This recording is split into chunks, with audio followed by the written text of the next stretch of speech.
Buongiorno da Leandro Maggi, buongiorno da Rosolina Mare. Protagonista assoluto di quest'estate 2023, l'alieno, il granchio blu.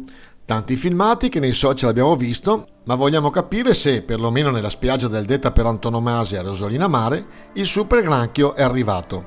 Per saperlo siamo andati alla foce del canale Caleri, dove finisce Rosolina Mare, e davanti all'isola di Albarella.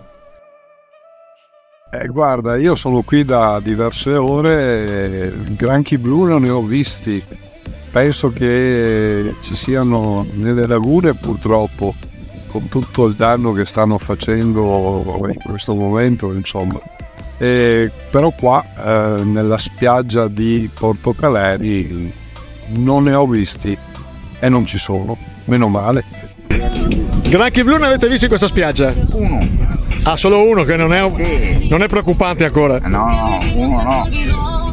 Ma dove? Al largo, vicino? No, poi è viva.